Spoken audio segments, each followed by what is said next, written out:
하나님의 말씀을 또 시작하겠습니다. 오늘은 저번에는 인류의 역사에 대해서 간단히 배웠지만 오늘은 또 이스라엘 역사에 대해서 배우겠습니다. 우리 이스라엘은 하나님께서 갈대아 우르에서 아브라함을 부르셔서 가나안으로 인도하셨죠. 그래서 이스라엘 역사는 이 아브라함이 가나안에 정착하는 일을 통해서 시작됐습니다. 그리고 하나님께서 하나님의 백성, 하나님의 선민으로 택하시고 이스라엘을 통해서, 이스라엘 민족을 통해서 구원의 복음이 증거하게 하셨고 예수님의 초림을 증거하게 하셨습니다. 그러나 이스라엘 민족과 백성은 그 일에 실패하였고 예수님을 십자가에 못 박는 일을 통해서 선민으로의 선택이 이제 끊어지고 예수님의 십자가에 죽으시고 부활하시는 일을 통해서 교회를 세우시고 구원의 복음을 증거하게 하셨습니다. 그러나 이스라엘 민족과 이스라엘 국가는 이 서기 70년 예루살렘이 서로마에게 완전히 멸망할 때 그때 이스라엘이 패망했습니다. 그래서 이스라엘 역사는 아브라함을 갈대아 우르는 바벨론이죠. 바벨론에서 부르는 일로 부탁해서 서기 70년 예루살렘이 완전히 멸망할 때까지의 역사를 공부하겠습니다. 하나님께서 아브라함을 부르셨죠.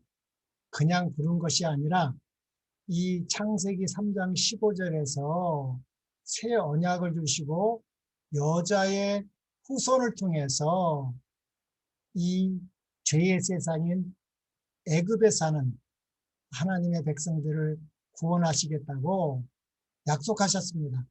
그래서 그 여자의 후손은 여자의 씨인데 그 여자의 후손이 태어날 이 족보에 대해서 우리가 공부했습니다. 근데 특히 이 메시아의 족보에 들어갈 이 아브라함은 정말 믿음이 충성됨을 보시고 하나님께서 부르셨죠. 예, 창세기 12장 1절로 2절에 보니까 여호와께서 아브라함에게 이르시되 너는 너희 본토 친척 아비 집을 떠나 내가 내게 지시할 땅으로 가라. 내가 너로 큰 민족을 이루고 내게 복을 주어 내 이름을 창대케 하리니 너는 복의 근원이 되지니라. 그래서 너는 너의 본토 친척 아비의 집은 갈대아 우르인데 그것이 바벨론이었습니다. 그리고 내게 지시할 땅은 가나안 땅이죠. 예, 우리 이스라엘 예루살렘이 있는 그 가나안 땅에서 예수님이 탄생하실 것이고 우리를 죄에서 구원하실 메시아의 나라가 되는 것이죠. 그래서 너는 복의 근원이 될지라는 것은 이 복은 메시아를 탄생시키는 족보, 믿음의 조상이 된다는 거죠. 그래서 모든 성경의 가장 근본적인 복은 시편 133편 3절에 여호와께서 복을 내리셨으니 곧 영생이라고 말씀하셨습니다. 그래서 이 메시아가 태어나서 우리를 죄에서 구원할 때에 이 영생의 복이 이루어지는데 이 복의 근원이 누구가 된다고요? 예, 아브라함입니다. 왜 아브라함이에요? 이 아브라함이야말로 믿음의 조상이기 때문에 그래서 이 하나님께서는 이 아브라함이 뭐 잘생기고 뭐 여러 가지 그런 것이 아니라 정말 믿음을 보시는 것입니다. 하나님께서 우리를 볼 때도 그 믿음을 보시는 것입니다. 그 믿음이 뭐예요? 예, 성경에 나와 있는 예수님의 진리의 말씀을 깨닫고 믿는, 순종하는 자들을 부르신다는 것입니다. 그래서 우리가 믿음이 없다는 것은 이 예수님의 성경 말씀을 깨닫지 못하고 순종하지 못하는 자는 믿음이 없는 거죠. 예, 근데 이 아브라함은 단순하게 어린아이 같이 하나님의 말씀을 깨닫고 믿었습니다. 그것을 우리 느헤미야가 이렇게 기록하고 있습니다. 느헤미야 9장 7절로 8절에 보니까 주는 하나님 여호와시라. 옛적에 아브라함을 택하시고 갈대아 우르에서, 근데 그냥 우르라 안 그러고 항상 갈대아라는 말을 썼죠. 이 갈대아 우르가 무엇인지 우리는 성경으로 한번 찾아봐야 되겠습니다. 우리 창세기 3장 15절에 새 언약을 주셨는데 에레미야는 그 새 언약이 어디서 나오는 거라고 그랬어요? 바벨론에서. 하나님께서는 이 구약 성경을 보면 두 번 이스라엘 백성을 구원하십니다. 한 번은 애굽에서 구원하시고 또 한 번은요, 네, 바벨론에서 구원하시는데 이 애굽에서 구원하는 것은 옛 언약을 말하는 거고 바벨론에서 구원하는 건 무슨 언약이에요? 새 언약을 말하는 것입니다. 그런데 우리 믿음의 조상은 어디서 구원을 받아요? 이 갈대아 우르에서 인도해냈다는데 이 갈대아 우르가 어딘지 한번 또 살펴보겠습니다. 인도하여 내시고 아브라함, 여기는 아브라함을 갖다가 아브라함이라는 이름을 주시고 그의 마음이 주 앞에 충성됨을 보시고 했습니다. 이 충성됨이라는 말이 히브리 말로 아만인데 우리 목사님이 설교할 때 아멘 하죠. 예, 이 아만이라는 말이 거기서 나왔습니다. 아멘. 예, 믿는다, 진리다. 그래서 이 충성됨이라는 것은 믿다 이 말이에요. 믿음을 보는 것입니다. 그 믿음을 보시고 그와 더불어 뭘 하셨어요? 예, 언약을 세우는 것입니다. 이 믿음은 항상 언약과 관계에 있다는 거죠. 예, 창세기 3장 15절이 새 언약인 것처럼 그 새 언약을 믿는 조상이 누가 됐어요? 이 아브라함을 말하는 것이고 그리고 가나안 족속과 헷 족속과 아모리 족속과 브리스 족속과 여부스 족속과 가르가스 족속의 땅을 그의 씨에게 주리라. 아브라함의 씨에게 주리라 하시더니 그 말씀대로 이루셨사오매 주는 의로우심이로소이다. 그래서 이 아브라함의 씨에게 준다는 말은 결국 그리스도, 이 메시아가 이 아브라함과 이삭과 야곱과 유다, 다윗의 혈통을 통해서 여자의 후손으로 태어나서 우리의 죄를 위하여 십자가에 죽으시고 부활하는 일을 통해서 우리가 구원받는 하늘 가나안까지의 이 전체적인 의미를 말하고 있는 것입니다. 그래서 이 아브라함에 대해서 우리는 다른 깨달음을 가져야 되겠죠. 예, 왜냐하면 우리는 오직 구원은 믿음으로 받기 때문에. 그래서 우리 아브라함에게 정말 이 믿음이 무엇인가에 대해서 올바로 배워야 될 것 같습니다. 이 아브라함을 갈대아 우르라고 그랬는데 그 갈대아 우르가 무엇인지 다니엘서를 보겠습니다. 이 다니엘서는 무슨 내용이에요? 이스라엘 백성이 애굽에서 여호와 하나님께서 능한 사랑의 구원으로 그들을 구원했지만 다시 가나안 땅에서 불순종하고 우상 숭배를 함으로 말미암아 바벨론에 잡혀갔습니다. 그래서 이 다니엘서는 이스라엘 백성이 바벨론 포로되었을 때의 이야기이죠. 그래서 다니엘 1장 4절을 보니까 다니엘과 세 친구가 이 바벨론에 잡혀와서 왕궁에 설만한 소녀를 데려오게 하였고 그들에게 갈대아 사람의 학문과 언어를 가르치게 하였고 그랬죠. 예, 이 다니엘과 세 친구들이 바벨론에 잡혀왔는데 무슨 말을 해요? 이 갈대아 사람, 이 갈대아라는 것은 바벨론 사람을 말하는 것입니다. 그래서 이 갈대아 사람의 학문과 언어를 가르치게 하였고 또 2장 4절에 보니까 갈대아 술사들이 어떤 말을 해요? 아람말로 왕에게 말하되 왕이여 만수무강하옵소서. 그래서 다니엘서는 히브리 말도 기록되어 있지만 전반적으로 아람어로 기록되어 있습니다. 히브리 말은 왜냐고요? 네, 아람어가 이 갈대아 사람 바벨론 언어이기 때문에 그래서 이 아브라함은 원래는 갈대아 우르 어떤 나라 말을 썼어요? 아람어를 사용하다가 하나님께서 그 갈대아 우르 바벨론에서 불러내서 가나안 땅 유브라데강을 건너서 가나안 땅에 오면서 히브리 민족을 만드셨습니다. 그래서 이 아람어하고 히브리하고는 사촌 관계이기 때문에 굉장히 비슷합니다. 쓰는 것도 비슷하고, 예. 그래서 이 아람어는 이 바벨론 언어고 갈대아라는 것은 바벨론 사람을 부를 때 하는 말입니다. 그래서 이 아브라함을 바벨론에서 부르셨는데 우리가 좀 이렇게 지도상으로도 좀 알아두는 것이 굉장히 유용합니다. 우리 여기는 지중해고요. 여기는 애굽입니다. 애굽이고 여기는 이제 이스라엘 가나안 땅이죠. 이 가나안 땅이고 여기는 바벨론 갈대아 우르입니다. 이 갈대아 우르는 이 티그리스 강하고 유브레 강 이쪽이 아주 좋은 땅입니다. 곡창지대입니다.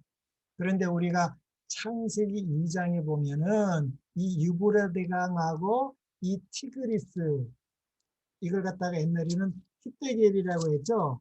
그래서 이 아마도 이 창세기 2장 14절에 보면 이 히데겔이 티그리스 강입니다. 그리고 또 유브라데스 강이라는 말이 나오거든요. 그래서 아마도 이 에덴 동산이 이쪽 어딘가 학자들은 많이 생각하고 있습니다. 그래서 굉장히 좋은 땅이었습니다. 그런데 하나님께서 이 바벨론, 이 갈대아 우르에서 그의 믿음을 보시고 이 가나안 땅으로 이렇게 인도하셨죠. 그러나 이 동쪽에서 이 가나안 땅은 서쪽으로 가면 편한데 여기는 사막 땅이기 때문에 그때는 목축업을 많이 했기 때문에 갈 수가 없었습니다. 항상 이동할 때는 어떻게 해요?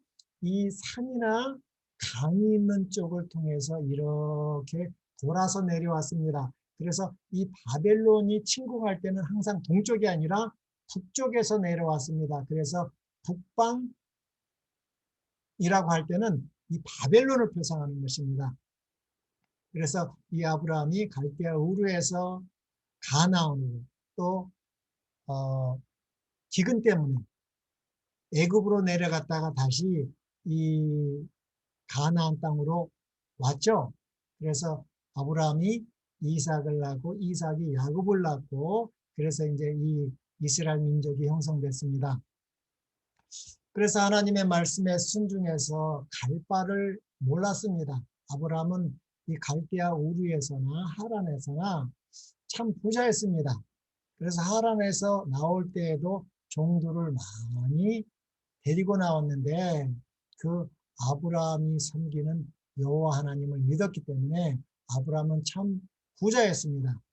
그리고 이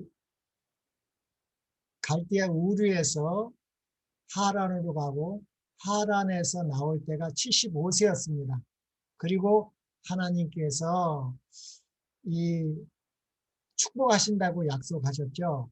그런데 이 가나안 땅에 온 지가 10년이 지났는데도 아브라함에게 가장 중요한 게 뭡니까?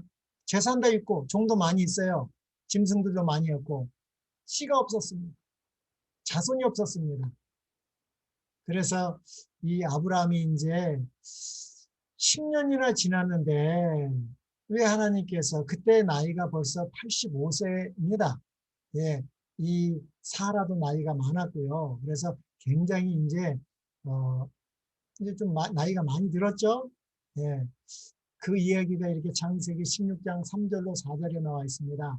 아브라함의 아내 사레가 그 여종 애굽 사람 하갈을 데려다가 그 남편 아브라함에게 첩으로 준 때는 아브라함이 가나안 땅에 거주한 지 10년 후, 그러니까 75세에서 하란에서 나왔기 때문에 벌써 85세가 지났다는 것이죠. 예, 그때까지 자식이 없는 것입니까?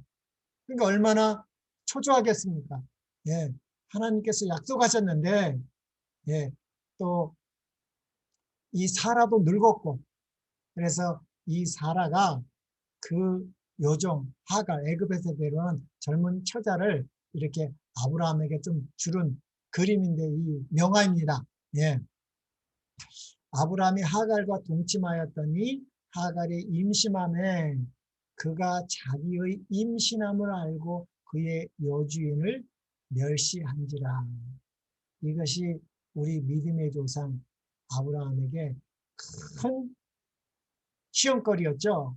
예, 이 시험거리는 이 온 우주의 시험거리였습니다. 이 아브라함이 하나님께서 이 선악의 대징투를 하시기 위하여 믿음의 씨를 불러냈는데 큰 하나님을 믿지 못하고 이 아브라함과 사라가 아니라 그 여종에게 아이를 낳는 것입니다. 그래서 사단은 아브라함이 전혀 믿음이 없다고 고소를 했죠. 그래서 이 아브라함의 시험은 이 세상뿐만 아니라 하늘에 있는 족속, 천사들, 예, 이 선악에 대한 온 우주의 시험이었습니다. 예, 그래서 이 아브라함이 이삭, 100세에 낳은 사랑하는 이삭, 믿음으로 낳은 이삭을 번제라고 드리라고 여호와하나님께서 말씀하셨습니다. 그래서 사흘길 되는 모리아산, 예, 솔로몬 성전이 세워질 그 모리아산에서 이삭을 번제로 드리라는 하나님의 음성을 들었습니다.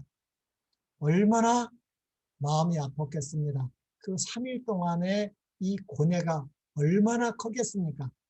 하나님 아버지께서 우리를 구원하시기 위해서 십자가에서 엘리 엘리 라마 사막다니 나의 하나님 왜 나를 버리셨나는 그 예수님의 음성, 예, 그 음성을, 예, 그 고통을 아브라함도 경험했던 것 같습니다. 그러나 아브라함은 정말 믿음이 있었습니다. 그 믿음을 가지고 이삭을 가짜로 죽이려고 하는 것이 아니라 이 3일 동안 그 시험에서 확실히 아브라함은 믿음을 결정했습니다. 예, 그때 사단이가 온갖 시험을 다했죠. 예, 하나님께서 사람을 번제 드리는 거 그런 건 없다. 예, 그 이방 신들이나 하는 것이다. 그런 시험을 했지만 아브라함은 여호와 하나님께서 말씀하신 그 음성을 정확하게 알았고 순종했습니다.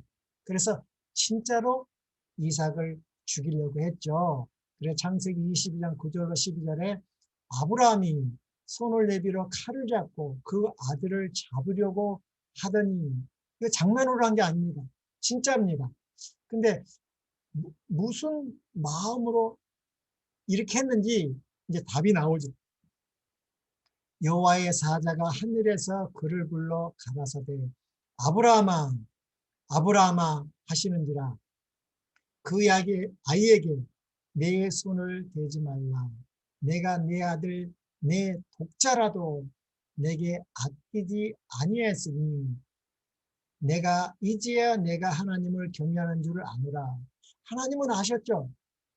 전지전능하신 분이고 예언을 다 하시는 분이신데, 그러나 이 시험은 아브라함과 이삭과 이렇게 여기가 아니라 온 우주 천사들, 거민들, 사단과 악한 천사들과의 시험이었습니다. 오직 구원은 어떻게 해요? 믿음으로 구원받기 때문에 아브라함이, 이삭이 정말 이 창세기 3장 15절에 새 언약을 믿는지 이 믿음을 승리한 것입니다. 그래서 뭐가 준비되어 있었어요? 예, 이삭을 죽이려고 하는데 천사가 내려와서 뱉다고 했습니다. 왜냐하면 번제할 어린 양이 이 가시나무에 걸려 있는 것입니다. 예, 그래서 성경은 이렇게 말하고 있습니다. 창세기 22장 13절, 아브라함이 눈을 들어 살펴본즉 한 순양이 뒤에 있는데 뿔이 숯불에 걸려 있는지라.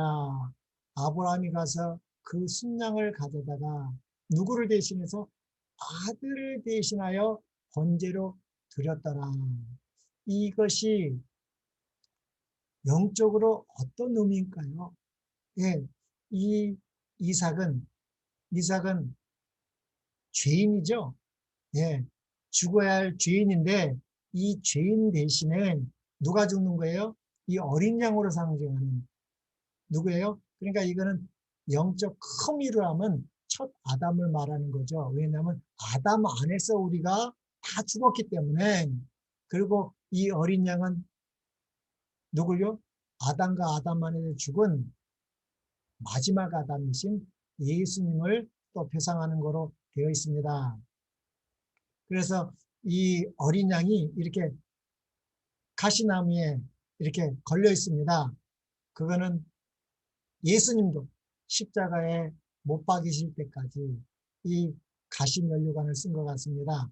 마태복음 27장 29절로 31절에 보니까 가시관을 엮어 그 머리에 씌우고 갈대를 그 오른손에 들리고 그 앞에서 무릎을 꿇고 희롱하여 이르되 유대인의 왕이여 평안할지어다 하며 그에게 침뱉고 갈대를 빼앗아 그의 머리를 치더라. 희롱을 다한 후 홍포를 벗기고 도로 그의 옷을 입혀 십자가에 못 박으려고 끌려 나가니라. 그래서 예수님이 십자가에서 고난당하시고 우리 인류의 죄를 위해서 죽으실 것을 표상하는 거죠. 예. 그래서 이 이삭이 죽는 것은 아담과 아담 안에서 죽은 모든 인류가 죄인이라는 걸 보여줍니다. 이 죄인은 반드시 죽어야 되지만 대신 누가요? 이 어린 양 대신은 예수님이 대신 죽는 것을 갖다가 뭐라 그럽니까? 이것을 대속물입니다. 아담과 아담 안에 죽은 우리가 죽어야 되는데 이 어린 양 대신은 예수님이 십자가에서 대신 죽을 것. 그래서 이걸 대속물이라고 하는 것입니다. 예. 그래서 이 아브라함이 무엇을 믿고 이렇게 이삭을 죽이려고 했어요? 예. 이 아브라함이 그 믿음이 무엇이었는지 사도 바울이 로마서 4장 17절에는 이렇게 기록하고 있습니다. 기록된 바 내가 너를 누구의 아브라함을 많은 민족의 조상으로 세웠다 하심과 같으니 왜 아브라함이 많은 민족의 조상이 되었는가? 그가 믿은 바 하나님은 아브라함이 믿은 바 하나님은 뭐예요? 죽은 자를 살리시며 죽은 자를 살리시는 게 뭐예요? 부활이죠. 예. 또 없는 것을 있는 것으로 부르시느니라. 없는 것을 있는 것으로 부르신다는 게 뭐예요? 창조입니다. 하나님께서 이 지구를 우리 인류를 창조하셨지만 선악을 알게 하는 나무를 먹는 일을 통해서 우리가 다 죽은 자 되었습니다. 그러나 예수님의 십자가의 은혜를 통해서 우리에게 육체의 생명, 한 번 죽는 생명을 주시고 어떻게 했어요? 다시 우리가 예수 그리스도 안에서 부활의 생명을 얻을 수 있는 그 은혜의 언약을 줬죠. 그래서 아브라함이 믿은 하나님은 창조와 부활의 주라는 것을 믿었습니다. 그래서 우리 예수님이 부활하셨죠. 예, 죽는 것으로만 끝나는 것이 아니라 부활했습니다. 우리 영감의 글에는 이렇게 나와 있습니다.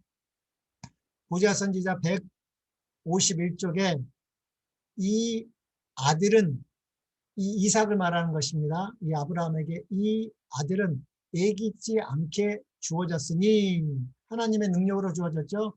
귀정한 선물을 주신 분께서 당신 자신의 것을 다시 취하실 권리가 없으시겠는가. 그때 믿음은 이삭에게서 나는 자라야 내 씨라 칭할 것임이니라는 약속. 예, 이게 뭐예요? 곧 바닷가의 모래알처럼 셀 수 없이 많은 자손을 주시리라 약속을 반복하였다. 이것은 뭡니까? 창세기 15장에서 이 바다의 모래같이 하늘의 별같이 준다고 그랬죠. 이것은 창조의 하나님입니다. 네, 창조의 하나님. 또 이삭은 기적의 아들이었으니 그에게 생명을 준 능력이 그것을 다시 회복할 수 없겠는가? 예, 다시 회복할 수 없겠는가? 보이는 것 저편을 바라보며 아브라함은 하나님의 말씀을 붙잡고 하나님의 말씀을 붙잡았습니다. 예, 이 하나님의 말씀을 붙잡는다는 것이 믿음이죠. 그게 뭐예요? 히브리서 11장 7절에 사도 바울은 이렇게 말했습니다. 하나님이 능히 죽은 자 가운데서 다시 살리실 줄로 생각하였다. 이랬습니다. 그래서 로마서 4장 7절은 아브라함이 믿은 바 하나님은 죽은 자를 살리시며 없는 것을 있는 것까지 부르시는 창조와 부활을 믿은 것이죠. 예. 그래서 예수님은 어린 양으로 죽으셨을 뿐만 아니라 3일 만에 부활하신 것처럼 아브라함이 그 3일 동안 시험을 받은 것입니다. 또 우리 부자에서 154쪽에 이 아브라함의 믿음을 시험한 이유가 있죠. 예, 이것은 뭐 이 세상 사람들만 있는 것이 아니라 온 우주 거민들, 천사들, 사단까지도 이 우리의 구원은 믿음이기 때문에 하나님께서는 아브라함이 믿음이 있고 확실한 믿음을 계속 유지할 수 있도록 이렇게 하셨습니다. 그 무서운 시련의 어두운 날 동안 그가 참은 고통은 그가 자신의 경험을 통하여 이 아브라함의 이 3일 동안에 이 경험을 통하여 무한하신 하나님께서 사람을 구속하기 위하여 치르신 희생의 위대함을 깨닫게 하려고 허락되었다. 예, 이 하나님 아버지께서 우리 예수 그리스도께서 십자가에 죽으실 때에 그 하나님의 심정, 하나님의 그 놀라운 구속의 사랑을 깨닫게 하려고 이렇게 시험을 허락하셨습니다. 또 이렇게 나와 있습니다. 그러나 아브라함의 믿음은 그의 행위로 나타납니다. 이 행위로 나타난 믿음이야말로 아브라함의 믿음입니다. 우리 조상 아브라함이 그 아들 이삭을 제단에 드릴 때에 행함으로 의롭다 하심을 받은 것이 아니냐. 내가 보거니와 믿음이 그 행함과 함께 일하고 행함으로 믿음이 온전케 되었느니라. 믿음과 행함의 관계를 이해하지 못하는 사람들이 많다. 그들은 말하기를 그리스도를 믿기만 하라. 그러면 그대는 안전하다. 그대는 율법을 지킬 필요가 없다라고 말한다. 그러나 진정한 믿음은 순종을 통해 나타날 것이다. 예. 진정한 믿음은 순종을 통해 나타날 것인데 이 믿음은 무엇을 믿는 걸까요? 보이는 것을 믿는 걸까요? 보이지 않는 것을 믿는 행위일까요? 우리 이스라엘 민족 초기 역사에 대해서 한번 보겠습니다. 우리 이 아담부터 10대 손이 누굽니까? 예, 노아죠. 예, 노아가 세 아들을 낳습니다.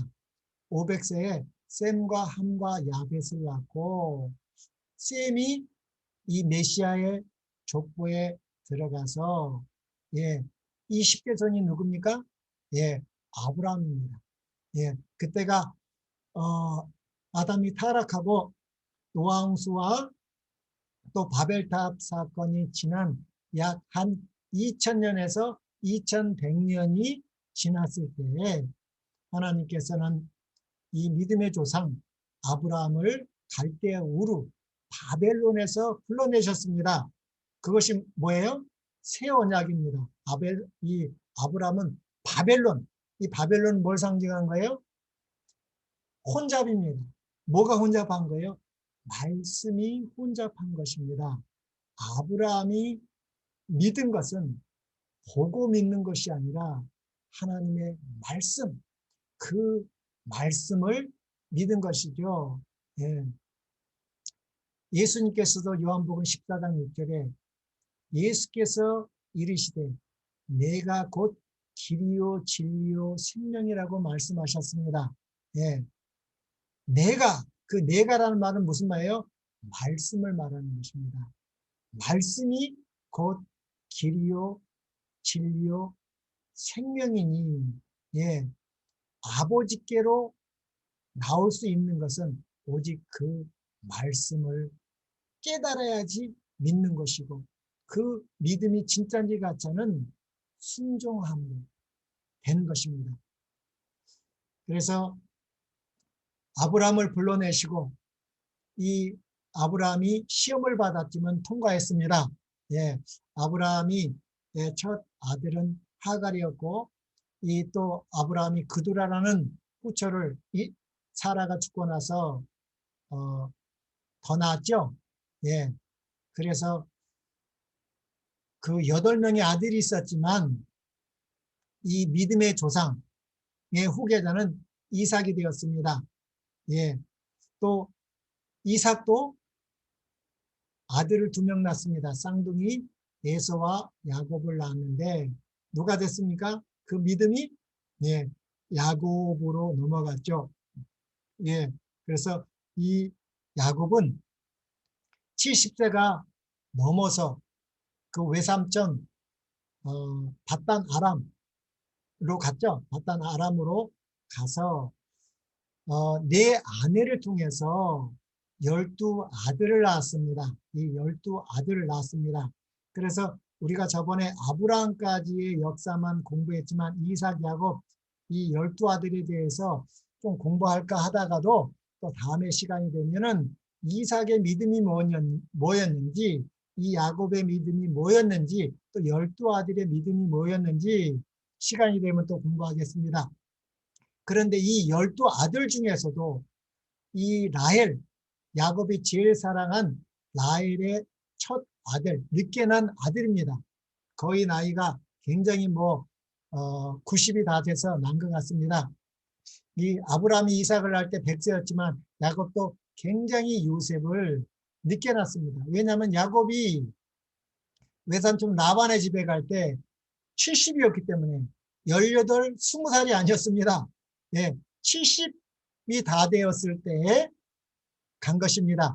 예, 그래서 그 중에서도 11번째 라헬에게서 난 그 요셉이 어떻게 해요? 형들의 시기로 애굽의 종으로 팔려갔습니다. 그러나 하나님께서 함께 하시고 이 요셉의 믿음을 통해서 애굽에서 총리가 되죠. 예.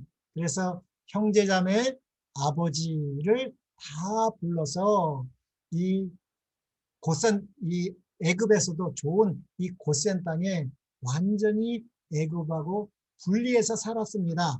목축업을 했고 단순한 생활을 통해서 이 요셉이 굉장히 하나님의 사람이기 때문에 그때 바로가 그걸 인정해 줬습니다. 그래서 이 요셉이 살아있을 동안에는 이스라엘 백성들이 하나님을 숭배하고 하나님의 율법에 순종해서 참 좋은 때였죠. 그러나 이 요셉이 죽고 요셉을 알지 못하는 새로운 바로가 생겼습니다. 이 완전 이 혈족이 달라요. 이 요셉이 애굽의 총리가 되었을 때는 히브리 쪽, 히브리족이 뭐냐, 셈 족속이 정복을 하고 있었습니다. 그러나 이 요셉이 죽고 그 요셉을 알지 못하는 그 바로는 원래 애굽의 원주민이었습니다. 그래서 그 원주민들이 다시 이겨서 이제 새로운 애굽이 된 거죠. 그때 이제 노예가 됐죠. 그래서 이 요셉을 통해서 애굽에 이주 갔고, 예, 이주를 갔습니다. 그래서 지금으로 따지면 이라크와 이란 이쪽 이 갈대아 우르 바벨론 여기 있어서 이제 이렇게 쭉 유브라트 대강을 통해서 이 이스라엘까지 건너가신 것입니다. 그래서 우리는 이 이스라엘 역사, 이 사각형 안에 있는 이 지리적으로도 아는 것은 성경을 읽는데 굉장히 도움이 됩니다. 예. 그래서 이 이스라엘이 굉장한 중요한 장소입니다. 이 아프리카, 유럽, 아시아를 잇는 통로이기 때문에 여기서 복음이 땅끝까지 증거하시려고 하나님께서는 이 아브라함을 갈대아 우르에서 가나안으로 불러내신 것이죠. 그리고 이제 이 그림은 이제 이 애굽에서 이스라엘 백성이 이렇게 출애굽하는 과정이요. 40년 출애굽에서 돌고 돌다가 가나안까지 들어가는 이 시내산 이 그림을 우리는 좀 알면 굉장히 좋습니다. 성경을 이해하는데. 그래서 이 애굽으로 이주해 왔고, 그리고 나서 요셉이 죽고 다른 요셉을 알지 못하는 바로가 이스라엘 백성을 핍박하고 노예 생활이 시작되었습니다. 예.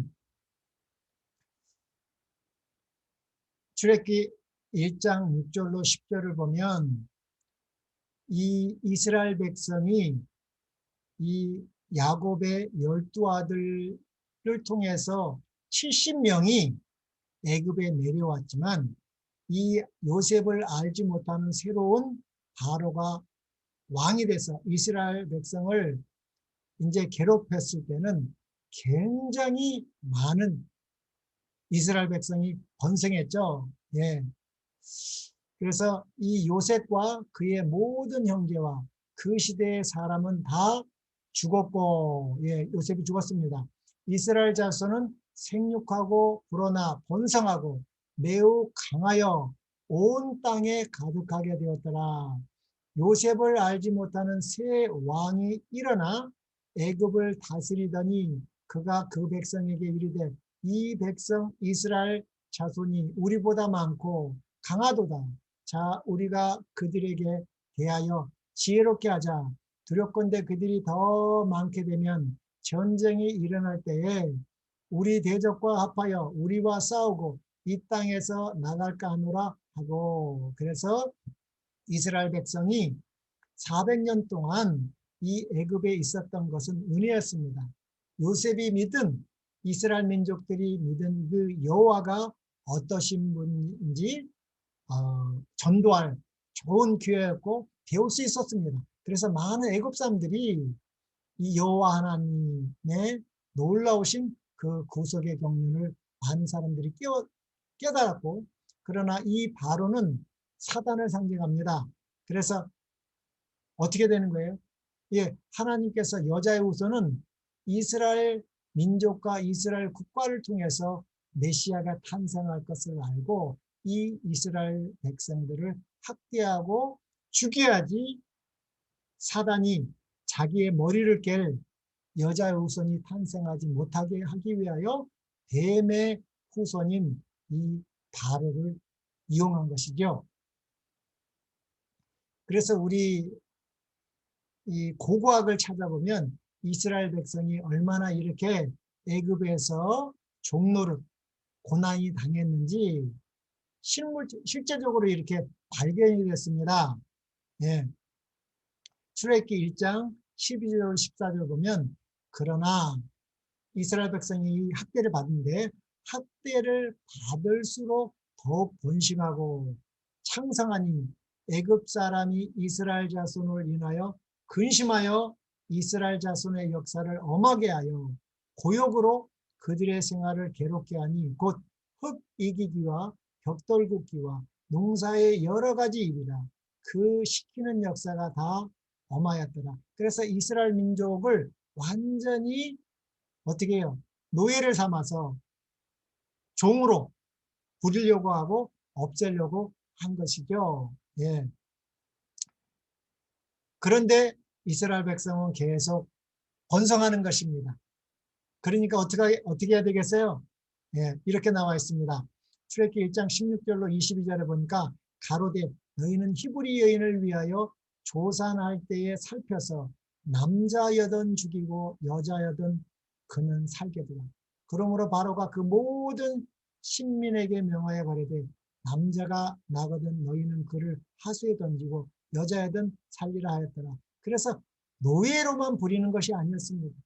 예, 노예로 부리면 남자를 죽이면 안 되죠. 근데 남자아이를 죽이면 어떻게 해요? 예, 이스라엘 백성이 완전히 없어지게 이것이 사단이 노리는 것입니다. 이 죄악의 세상에서 그래서 이스라엘 민족 말살 정책을 이 바로가 한 것입니다. 예, 이거는 도덕적 차원이 아니라 이 사단과 메시아 대신 예수님과의 싸움입니다. 생명과 사망의 전쟁인 것입니다. 그러나 하나님께서 가만히 있으실 수 없죠. 하나님께서 왜 가만히 있을 수 없어요? 예, 아브라함과 이삭과 야곱과에게 약속하셨습니다. 창세기 3장 15절에 새 언약을 약속하셨기 때문에 그 약속을 믿는 자들에게는 하나님의 놀라운 역사가 이루어지는 것입니다. 그래서 하나님께서 이 애굽의 이스라엘 백성을 정착시킨 것은 그들이 불순종한 이유도 있지만 또 이스라엘 백성을 통해서 애굽에도 이 메시아가 누군지 이 구원의 복음을 듣고 구원받을 사람이 많게 하기 위한 그런 목적도 있었죠. 예, 그 바로도 그런 역할을 담당할 수 있었습니다. 그러나 그들은 끝까지 저항했고 그래서 하나님께서 모세를 출생하셨습니다. 2살 아래 다 죽이라 그랬는데도 모세는 하나님의 놀라운 이 새 언약을 이루시기 위하여 모세를 출생시켰습니다. 이 모세를 낳은 레위 여자가 아주 준수하게 잘생겼습니다. 그러나 할 수 없이 모세가 3개월이 되었을 때 더 이상 챙길 수 없어서 이 역청으로 이 바구니를 만들어서 나일강에 이 모세를 버렸죠. 예. 그러나 하나님께서 지켜줄 것을 믿고 간절히 기도하고 이 아이를 나일 강가에 버렸습니다. 그래서 하나님께서 그 기도를 들으시고 천사를 통해서 이 바로 왕의 딸의 마음을 감동시켰습니다. 그 얘기가 출애굽기 2장 1절로 10절입니다. 외의 여자에게 장가들어 그 여자가 임신하여 아들을 낳으니 그가 잘생긴 것을 보고 석 달 동안 그를 숨겼으나 더 숨길 수가 없가되매 그를 위하여 갈대 상자를 가져다가 엽청과 나무 진을 칠하고 아기를 거기 담아 나일강과 갈대 사이에 두고 그의 누이가 어떻게 미디암이죠? 어떻게 되는지를 알려고 멀리 섰더니 바로의 딸이 모욕하러 나일강으로 내려오고 시녀들은 나일강 가를 거닐 때에 그가 갈대 사이에 상자를 보고 시녀를 보내어 가져다가 열고 그 아이를 보니 아기가 우는지라 그가 그를 불쌍히 여겨 이르되 이는 아이가 애굽애가 아닌지 어떻게 알았어요? 히브리 사람 아닌 줄 알았습니다. 이스라엘 백성은 세상 사람들하고 다르죠. 예, 8일째에 할례를 하기 때문에 정확하게 알겠죠. 히브리 사람의 아이로 그의 누이가 아이로다. 히브리 사람의 아이로다. 그의 누이가 바로의 딸에게 이르되 내가 가서 당신을 위하여 히브리 여인 중에서 유모를 불러다가 이 아이에게 젖을 먹이게 하리까? 바로의 딸이 그에게 이르되 가라 하며 그 소녀가 가서 그 아이의 어머니를 불러오니 바로의 딸이 그에게 이르되 이 아기를 데려다가 나를 위하여 젖을 먹이라. 내가 그 싹을 주리라. 여인이 아기를 데려다가 젖을 먹이더니 그 아기가 자라매 바로의 딸에게 데려가니 그가 그의 아들이 되니라. 그가 그의 이름을 모세라 하여 이르되 이는 내가 그를 물에서 건져냈습니다. 그래서 이 모세의 이름의 뜻은 물에서 건져낸다는 이 구원을 말하는 것입니다. 그래서 이 아이의 어머니 모세는 당분간 양육하게 되었죠. 그래서 그 영감에 그려보면 12살까지였습니다. 그러니 이 어머니가 그 바로의 궁전은 우상이 드글드글 하는데 어머니가 이 모세를 어떻게 길렀겠습니까? 예, 그 바로의 궁전에 들어가도 어떤 우상을 봐도 오직 여호와 하나님만 믿을 수 있도록 그 12년 동안 이 모세 아이를 그렇게 길렀던 것입니다. 예, 우리 영감의 글에 이렇게 나와 있습니다. 유랑민이요 노예인 한 히브리 여인이 이 모세의 어머니죠. 끼친 가마의 결과가 얼마나 멀리까지 퍼졌는가. 장래 모세의 전생에 곧 이스라엘의 지도자로서 그가 성취한 위대한 사명이 그리스도인 어머니의 사업이 얼마나 중요한지를 증거해 준다. 이것에 맘먹을 수 있는 다른 일은 없다. 자녀들의 운명의 상당한 부분이 어머니의 손에 달려있다. 어머니는 마음과 성품을 개발시키는 일들을 다루고 있으며 이 세상을 위해서뿐 아니라 영혼을 위해 일하는 것이다. 그는 선악간에 싹이 돋고 열매를 맺을 종자를 심고 있다. 어머니는 화폭에 아름다운 모양을 그리거나 대리석에 그것을 조각해야 하는 것이 아니라 뭐예요? 인간의 영혼에 하나님의 형상을 새겨야 한다. 그래서 모세의 어머니는 이 모세가 12살까지 뭐를 새기는 거예요? 모세의 신령이 이 하나님의 형상을 새기는 것을 최고로 했습니다. 특별히 그의 어린 시절에는 자녀들의 품성 형상에 대한 책임이 어머니에게 있다. 한창 개발되고 있는 마음에 주어진 인상은 평생 동안 그들을 떠나지 않을 것이다. 부모들은 자녀들이 아주 어렸을 때에 그들을 교훈하고 훈련시켜 그리스도인으로 만드는 것을 그들의 목표로 삼아야 한다.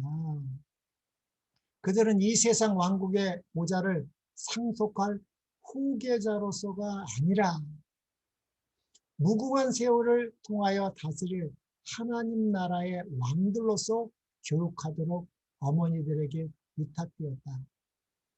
예, 저도 참 이것을 위해서 노력했지만 참 많은 실패를 경험했습니다. 예. 그래서 모세가 40세가 되었습니다. 예. 모세는 말도 능하고 전쟁도 능하고 모든 면에서 전쟁도 능했습니다. 그래서 모세가 바로의 후계자가 돼서 애굽의 왕이 될 나이가 되었을 때 어머니의 교육으로 이 보이는 세상이 아니라 보이지 않는 천국을 봤기 때문에 이 세상을 선택할 마음이 없었습니다. 그러나 모세가 실수한 게 있었죠. 애굽 40년 동안 살면서 너무 많은 것을 배웠고 너무 똑똑했습니다. 그래서 자기의 힘으로, 모세가 자기의 힘으로 이스라엘 백성을 구원하려고 했죠. 네, 한번 말씀을 읽어보겠습니다. 출애굽기 2장 11절로 14절. 모세가 장성한 후에 한 번은 자기 형제들에게 나가서 그 고욕함을 보더니 어떤 애굽 사람이 어떤 히브리 사람 곧 자기 형제를 치는 것을 본지라. 좌우로 살펴 사람이 없음을 보고 그 애굽 사람을 쳐 죽여 모래에 감추었다. 감춤이라. 모세가 얼마나 이 전쟁에도 능한 힘 있는 자였는지 모르겠습니다. 말도 능했습니다. 예, 못하는 게 없었습니다. 이튿날 다시 나가니 두 히브리 사람이 서로 싸우는지라 이번에는 히브리 사람하고 싸우는 것입니다. 그런 자에게 이르되 내가 어찌하여 동포를 치느냐 하매 그가 그러되 누가 너로 우리의 주제와 법관을 삼았느냐 내가 애굽 사람을 죽임같이 너도 죽이려느냐 모세가 두려워 가르되 일로 탈로 되었습니다. 그래서 모세는 바로에게 들통났고 이 애굽을 어떻게 쿠데타 한다는 것을 깨달았기 때문에 모세는 바로 미디안으로 도망갔습니다. 예. 그래서 이 모세는 이제 얼굴을 보니까 나이가 많죠? 예.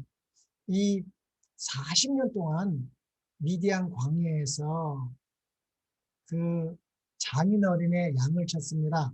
출애굽기 2장 15절에 보니까 바로가 이 일을 듣고 모세를 죽이고자 하여 찾는지라 이를 다 알았습니다. 바로가 모세가 바로의 낯을 피하여 미디안 땅에 머물며 하루는 우물 곁에 앉았더니 예, 그래서 미디안으로 도망갔습니다. 이유가 있겠죠. 예. 출애굽기 3장 1절 모세가 그 장인 미디안 장인 이드로의 양물을 치더니 그 무리를 광야의 서편으로 인도하여 하나님의 산 호렙에 이르매 이제 도망갔을 때는 뭐예요? 40대였습니다. 그리고 이 미디안 제사장의 딸하고 결혼했으니까 40이 좀 넘었을 때 결혼한 것 같고 이 미디안 제사장은 제사장이면서 이 미디안 지역의 왕이었고 이방인이었지만 여호와 하나님을 신실히 믿는 사람이었습니다. 예, 그 딸 중에 하나 시보라와 결혼을 해서 자식 둘을 낳고 40년 동안 모세를 훈련시키는 장면이 나오죠. 그래서 모세가 80이 되었을 때의 얼굴입니다. 80이 되었을 때 정말 온유하고 겸손한 자가 되었죠. 예. 이 말이 구약 성경에는 나오지 않습니다. 그러나 우리 사도행전 7장 22절로 29절 스데반이 이 모세가 40대였을 때에 어떤 사람이었는지에 대해서 말하고 있습니다. 그리고 왜 모세를 40년 동안이나 그 미디안 광야에서 훈련시켰는지 예, 그 이유가 있지 않겠습니까? 그런데 오늘은 시간이 다 돼서 여기까지 공부를 하겠습니다.